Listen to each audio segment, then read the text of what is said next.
Hello everyone, and welcome back to Mr. Ravenswick Tales.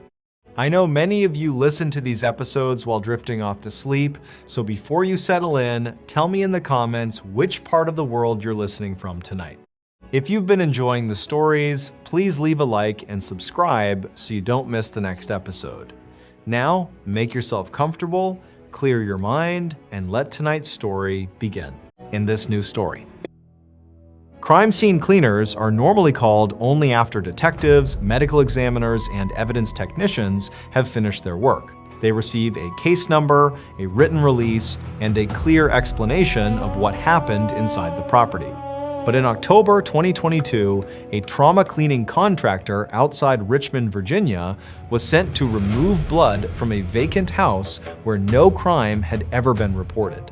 Laboratory testing showed that the blood belonged to his younger sister, who had vanished 18 years earlier. Stranger still, the sample was less than 12 hours old. Jonah Price had spent 15 years cleaning places most people could not enter without becoming sick. He removed biological material after unattended deaths, violent assaults, and accidents, then restored each room until no visible trace remained. His father, Frank, had founded Price Trauma Restoration after retiring from the county police department. Frank taught Jonah that the job required silence, precision, and respect for families who wanted their homes returned to normal. The only scene Frank refused to discuss was the disappearance of Jonah's 17-year-old sister, Mara, in June 2004. Mara vanished after leaving a friend's graduation party shortly before midnight. Her car was found outside an empty house on Briar Lane, but police insisted she had never entered the property. Detective Warren Kessler, Frank's former partner, led the investigation and concluded that Mara had probably accepted a ride from someone passing through town. No blood, fingerprints, or signs of violence were reported. Frank died believing his daughter had run away, while Jonah spent nearly 2 decades wondering why her keys were found beneath the driver's seat instead of inside the ignition. The new cleaning request came from an estate management company preparing the Briar Lane house for sale. Warren Kessler had owned it since 1991 and died alone in a nursing facility 2 weeks earlier. The work order described dark staining inside an upstairs bedroom and requested immediate removal before a property inspection. No police release, death certificate, or insurance claim was attached. Jonah almost rejected the assignment, but the address made him drive to the house with his technician, Lena Shaw, and county investigator Naomi Reyes. The building had been vacant for years. Dust covered the downstairs floors, the plumbing had been shut off, and plastic sheets protected furniture Kessler had never removed. The upstairs bedroom looked recently cleaned except for one handprint on the wall beside an empty closet. The mark was dark red, wet, and positioned at the height of a frightened teenager. Jonah collected a sample before treating the wall with industrial peroxide. The stain disappeared completely, but as he turned away, 5 fingertips slowly pushed outward beneath the fresh paint. Naomi sealed the room and sent the sample to the county laboratory. The results returned before midnight. The blood matched DNA from Mara's childhood hairbrush, which had remained in the missing person evidence file. Its cells showed no long-term degradation and were consistent with blood deposited that same day. Jonah called the laboratory twice, certain the sample had been contaminated, but technicians confirmed the chain of custody. At 12:18 a.m., another stain appeared on the opposite wall, forming the outline of someone kneeling with both hands raised. The pattern changed whenever Jonah cleaned part of it. Removing a handprint caused bare footprints to appear across the ceiling. Wiping one footprint created a long smear beneath the floorboards. By 1, blood had surfaced in 6 places, but the total volume never increased. Lena measured each stain and discovered that the material was moving through the room rather than reproducing. It was tracing a sequence, beginning at the door, crossing the bed, striking the wall, and ending inside the closet. Security cameras showed no person entering the room. However, at 1:14, every lens recorded the furniture returning to positions visible in photographs from 2004. A narrow bed appeared against the wall, curtains covered the windows, and a wooden chair slid in front of the closet. The objects were absent whenever Jonah looked directly into the room, but they remained visible on the monitor. A teenage girl entered the camera image, stumbling backward as a man approached her from beyond the frame. Her face was blurred, yet the jacket, hair, and silver bracelet matched Mara on the night she disappeared. Naomi searched Kessler's archived case files and discovered that Briar Lane had never been his ordinary residence. During the 1990s, he used the house as an unofficial interview location when suspects refused to speak at the police station. No department inventory listed the property, and Kessler paid its taxes through a shell company. Hidden inside a filing cabinet were photographs of rooms arranged to resemble unsolved crime scenes. Kessler had brought evidence from active cases into the house, reconstructed events privately, and returned the objects before other detectives noticed they were missing. Frank Price had helped him. His signature appeared on chemical orders, evidence transfers, and after-hours cleaning reports connected to the property. Jonah found a notebook written in his father's hand describing a method Kessler called silent reconstruction. After arranging personal objects from a disappearance, Kessler waited until 1:14 a.m. when moisture began gathering in the locations where violence had occurred. Frank then cleaned the patterns before sunrise. He believed the house was reproducing hidden crimes, while Kessler believed it was exposing evidence that could destroy both of them. Mara's name appeared on the notebook's final page. Frank recorded that she had followed him to Briar Lane after discovering he was removing evidence from a homicide investigation. She entered the upstairs bedroom and confronted Kessler while carrying a microcassette recorder. The next 3 pages had been torn out. Beneath the missing section, Frank wrote that the room must never be cleaned again because the house had begun showing events that had not yet been admitted by anyone who witnessed them. Jonah removed the closet baseboard and found Mara's silver bracelet sealed beneath old caulk. Behind it was the microcassette recorder wrapped inside one of Frank's cleaning cloths. The tape appeared blank when played downstairs. Inside the bedroom, however, the returning blood formed thin lines across the recorder's speaker, and voices emerged through heavy static. Mara accused Kessler of beating a burglary suspect to death during an illegal interrogation.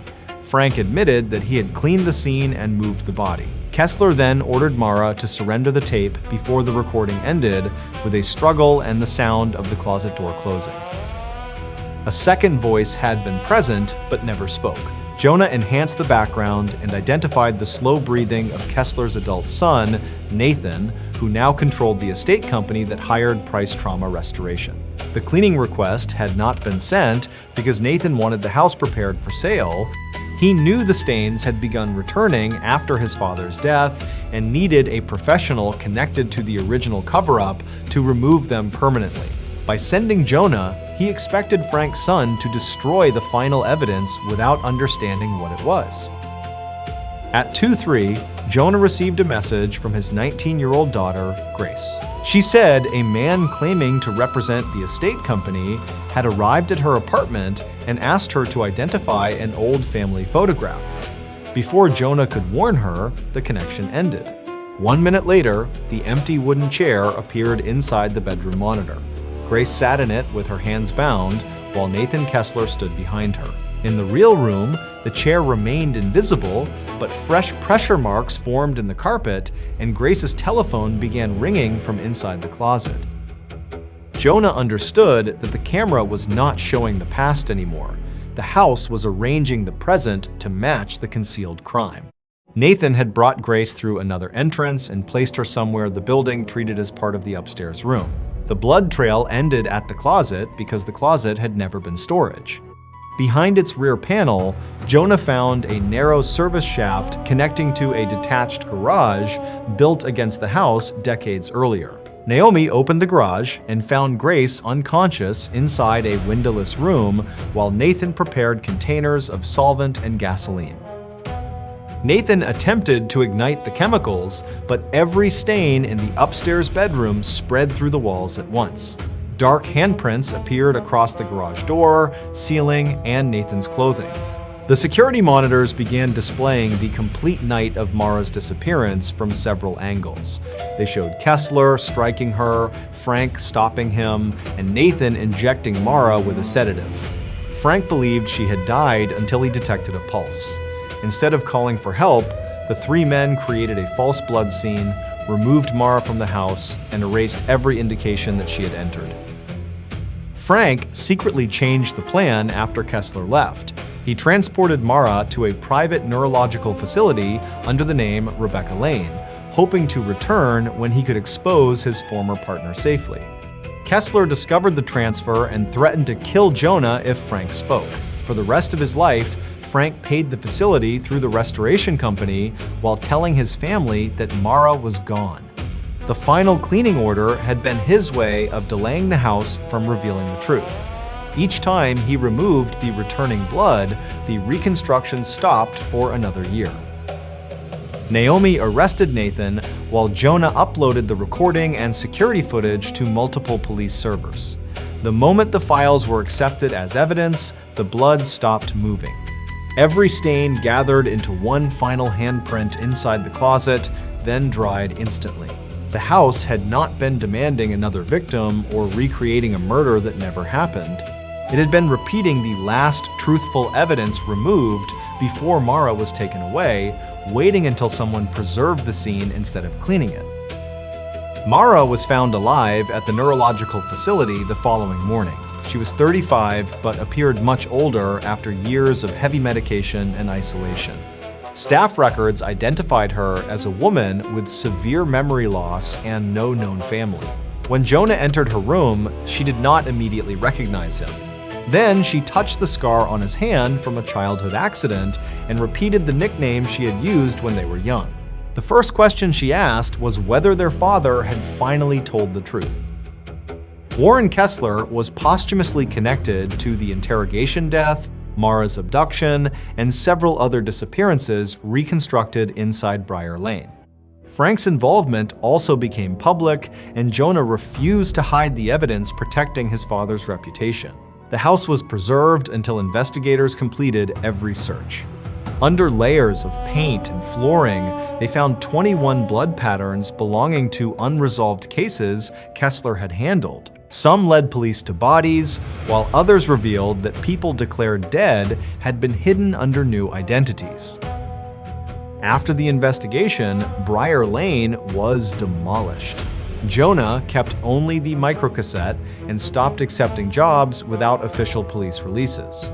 6 months later, another trauma cleaner in a different state contacted him about a vacant apartment where blood returned after every treatment. No death had been reported there. The cleaner sent one photograph showing a wet handprint forming on the clean side of a wall, with fingertips pointing toward a police evidence warehouse across town. Crime scene cleaners now follow an unofficial rule when they are asked to enter a property without a case number or explanation. They photograph every stain before touching it and stop immediately if the blood moves after being cleaned. If a handprint returns beneath fresh paint, they never cover it again, because some rooms are not haunted by the people who died inside them. They are preserving the evidence that living people removed, waiting for someone who understands that cleaning a scene can sometimes erase the only witness still trying to tell the truth.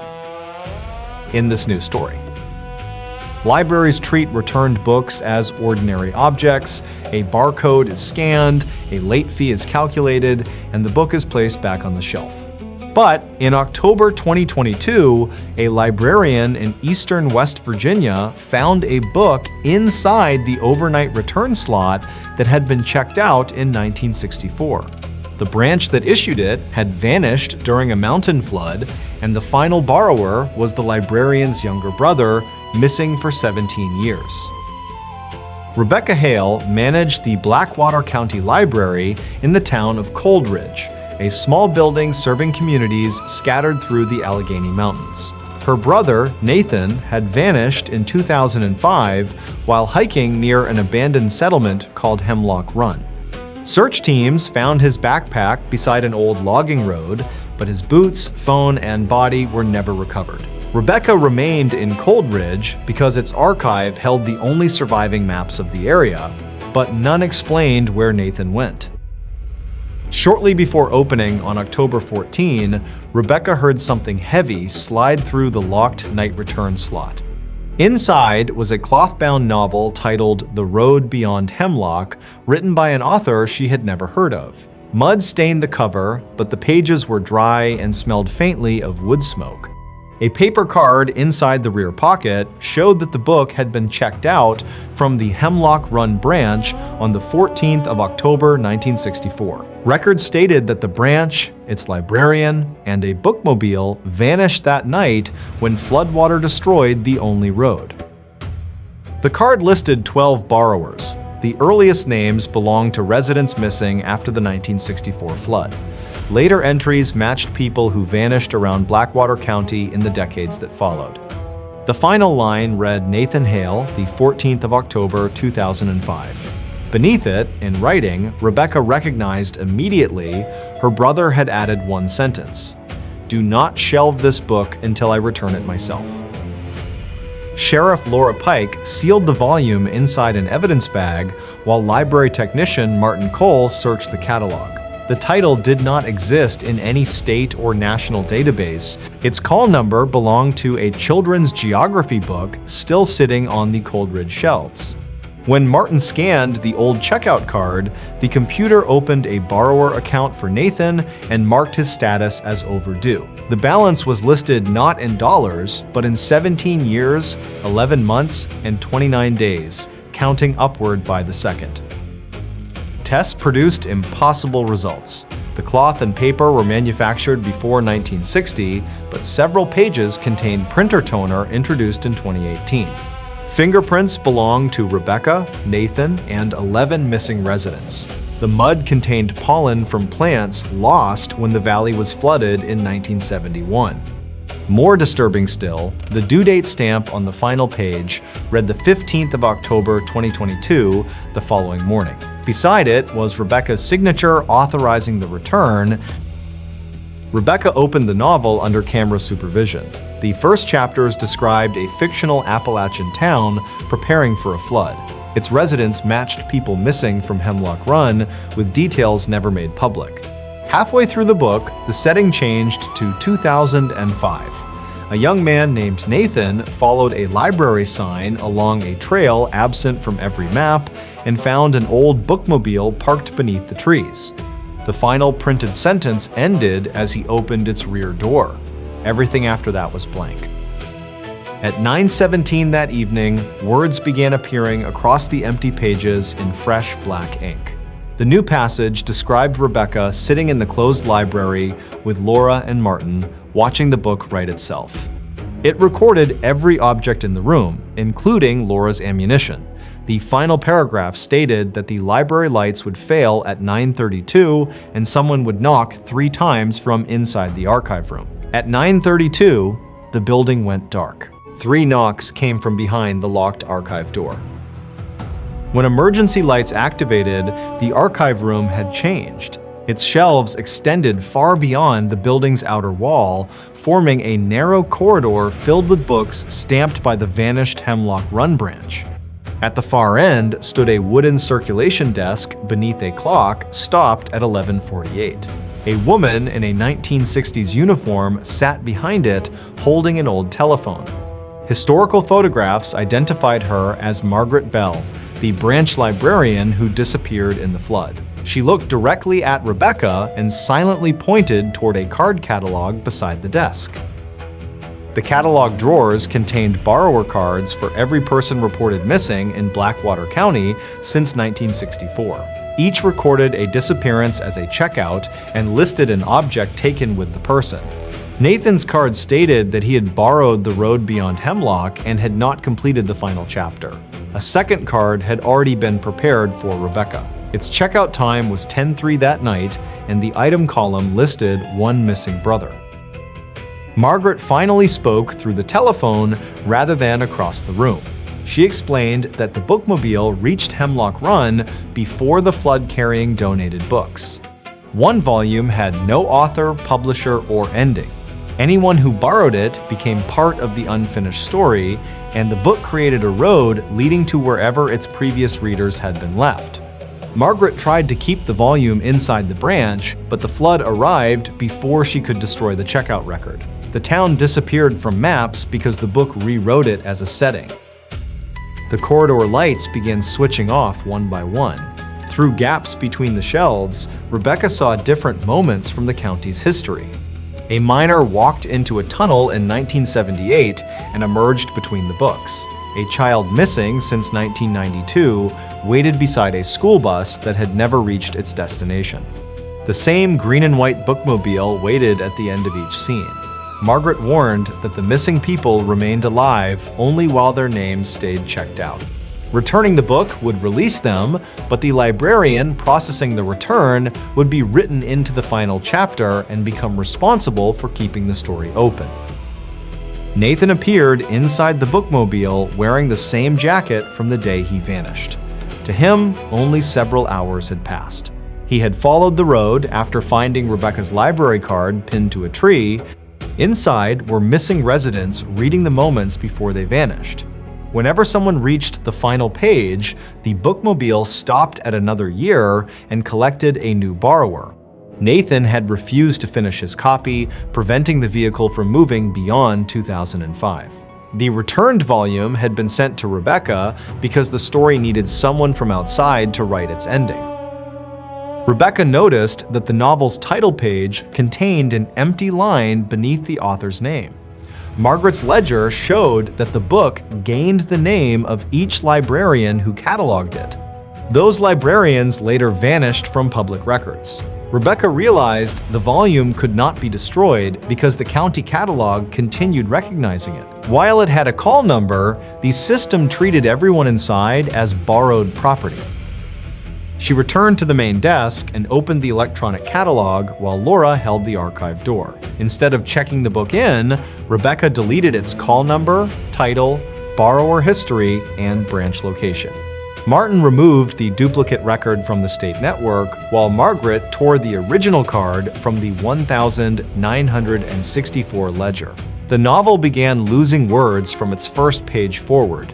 Shelves collapsed into darkness, and the missing residents moved toward the bookmobile as the road outside its windows started disappearing.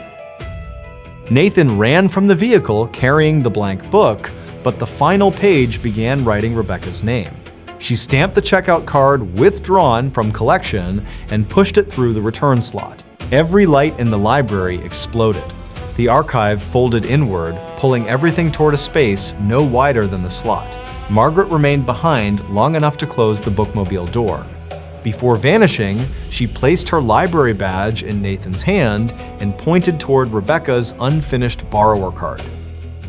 Police found Rebecca, Laura, Martin, and Nathan unconscious inside the locked library shortly before dawn. Nathan had not aged since 2005 and believed he had been missing for less than 1 day. 11 others appeared near abandoned library boxes across the county. Hemlock Run returned to maps with records stating everyone had escaped the flood. Margaret Bell was listed as retiring in 1988, although no one remembered meeting her after 1964. The novel disappeared, but Rebecca's borrower card remained inside the catalog. Its item column was blank, and no due date appeared until the following October. Then the card changed overnight. It listed the road beyond Hemlock again, checked out to a child living in a neighboring Appalachian county. The child remained safe, but his family saw a green and white bookmobile waiting after dark. Libraries throughout Blackwater County now follow an unofficial rule whenever a book arrives through the return slot without a barcode or author. They inspect the checkout card before scanning it. If the borrower is missing or the due date has not happened yet, they leave the book outside and remove its call number from every catalog. Because some books are not returned when the story is finished. They are returned when the story needs another reader to disappear inside its final chapter. In this new story, Modern drones have transformed the way people explore remote places. They can map forests, inspect mountain ridges, and photograph locations that would otherwise require days of hiking. Their cameras record every second of flight with remarkable accuracy, leaving behind detailed GPS coordinates, timestamps, and digital evidence that investigators often trust more than eyewitness accounts. But in the spring of 2022, a professional drone pilot in Northern California recorded something no satellite had ever seen. His drone flew over an entire town hidden inside a remote valley. By the time authorities reached the location, the valley was empty. Even more disturbing, the drone's memory card had already been logged into police evidence 2 years before the flight ever happened. Logan Pierce had spent nearly a decade operating drones for environmental surveys across the western United States. He specialized in mapping wildfire damage and documenting difficult terrain for state agencies. His reputation rested on precision. Every flight followed strict regulations, every image was carefully archived, and every GPS coordinate could be verified. Logan often joked that cameras never lied. If something appeared in his footage, it had existed in front of the lens. That certainty disappeared forever during a routine survey over the Trinity National Forest. The assignment seemed simple. Recent storms had triggered several landslides near an isolated mountain valley, and forestry officials wanted updated aerial imagery before reopening nearby hiking trails. Logan launched his drone shortly after sunrise under clear skies. The aircraft climbed smoothly above the pine forest while transmitting live video back to his control screen. For the first 20 minutes, everything looked exactly as expected. Dense trees covered steep hillsides, broken only by narrow streams cutting through the valley below. Then, the camera crossed a low ridgeline that should have revealed untouched wilderness. Instead, an entire town appeared beneath the drone. The settlement looked surprisingly large. Nearly 50 buildings surrounded a central square with a stone fountain, dirt roads, connected homes, a church, a schoolhouse, and several small businesses. Cars from the late 1980s lined the streets, their paint shining beneath the morning sun. Thin smoke rose from chimneys. Laundry fluttered behind homes. The town appeared completely alive. Yet not a single person walked outside.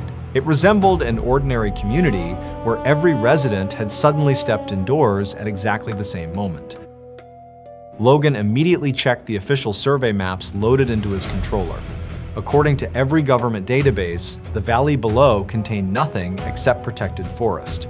No roads entered it. No electrical lines crossed it. Satellite imagery updated only weeks earlier showed continuous woodland covering the same coordinates. Assuming the mapping software had failed, Logan redirected the drone for another pass. The mysterious town remained exactly where it had been moments before. As the drone descended to capture higher resolution photographs, something unexpected happened. Several church bells rang across the valley, even though Logan heard nothing from his position on the mountain. The audio existed only in the drone's live transmission. Then, every front door in town opened simultaneously. Dozens of people slowly stepped outside and looked directly upward toward the aircraft. None waved. None moved beyond their front porches. They simply stood perfectly still, watching the drone as though they had been expecting it. Without warning, the video feed filled with heavy static GPS coordinates disappeared from the screen. Flight controls froze for nearly 15 seconds before suddenly responding again. Logan quickly ordered the drone to climb. As it rose above the valley, the image stabilized. The town vanished completely. Beneath the aircraft stretched nothing except endless forest. There were no foundations, no roads, no clearings, and no signs that buildings had ever occupied the valley floor. Back at the forestry office, Logan downloaded the flight data expecting corrupted files. Instead, every photograph clearly showed the mysterious town from multiple angles. The images contained detailed shadows matching the sun's position that morning. Metadata confirmed authentic GPS coordinates and timestamps. Curious, Logan enlarged one photograph taken above the central square. Standing beside the stone fountain was a sheriff's patrol vehicle unlike any modern police car. Across its door appeared the words Pine Creek County Sheriff's Office. No county by that name existed anywhere in California. State officials initially suspected sophisticated image manipulation until digital forensic analysts confirmed the files had never been edited. Hoping to identify the strange vehicles and buildings, investigators searched historical archives. They found one surprising reference. A mining community named Pine Creek had briefly appeared on geological surveys during the early 1960s before quietly disappearing from updated maps less than 10 years later. No explanation accompanied its removal. Census records listed no residents. County histories never mentioned the town again. The mystery deepened when retired historian Eleanor Brooks produced an old black and white photograph taken during a geological expedition in 1961. It showed the same stone fountain standing in the middle of Pine Creek's town square. Every surrounding building matched Logan's drone photographs perfectly. Yet, according to the official caption, the settlement had already been abandoned when the picture was taken. There should have been no cars, no smoke, and certainly no people living there. A joint search team entered the valley 2 days later, carrying GPS equipment, thermal drones, and ground-penetrating radar. They found only untouched forest. Towering pines grew where Logan's photographs placed the church. Thick moss covered enormous boulders occupying the location of the town square. Core samples later revealed several trees there had been standing for more than 300 years. There was simply no physical space where an entire town could have existed in recent history. The investigation took an even stranger turn after Logan submitted his drone's memory card for forensic analysis. Evidence technician Maria Reynolds stared silently at the serial number before calling her supervisor. According to police inventory records, that exact memory card had already been logged into evidence in April 2020, almost 2 years before Logan purchased the drone. The evidence file contained no photographs, only an empty storage device recovered during an unrelated missing person investigation in the same forest. After months in storage, the card had inexplicably disappeared from the evidence locker without any record of removal. Technicians compared microscopic scratches on both cards. Every mark matched perfectly. It was physically the same memory card. Even more disturbing, hidden beneath Logan's recent drone footage, investigators discovered one deleted video file created in 2020. The clip lasted only 27 seconds. It showed someone walking through Pine Creek's main street carrying the very drone Logan would not purchase until 2022. As the camera turned toward a storefront window, the reflection briefly revealed the person holding the controller. It was Logan himself, wearing the same jacket he had worn during the 2022 survey. Logan insisted he had never visited the valley before the official assignment. Digital experts agreed the deleted file had not been added recently. Every timestamp confirmed it had existed on the card long before Logan ever owned it. Investigators attempted to recover additional deleted footage, but succeeded only in restoring the final frame. It showed a weathered wooden sign standing beside the road, leaving Pine Creek. Painted across the bottom were 6 words. You'll remember this place next time. Federal officials quietly closed the investigation without public explanation. Logan returned to commercial drone work, but permanently refused assignments involving Trinity National Forest. He never flew recreationally again. Friends noticed one lasting change. Every spring, around the anniversary of the strange flight, Logan claimed he could hear distant church bells whenever he reviewed aerial photographs taken over dense forests. No one else ever heard them. Today, hikers occasionally report losing GPS signals while crossing the same remote ridgeline. Some claim they briefly spotted rooftops through the trees before the view disappeared behind morning mist. Search teams have never found roads leading into the valley. Satellite images continue showing only uninterrupted forest. Yet every few years, state mapping aircraft accidentally capture one unusual detail before the photographs are archived. In the middle of an otherwise empty valley appears a small stone fountain casting a shadow across an open square. By the next survey, the fountain is gone. But investigators have noticed something even stranger. With each new image, the shadow slowly grows longer, as though an invisible town is quietly waiting for someone to find it again.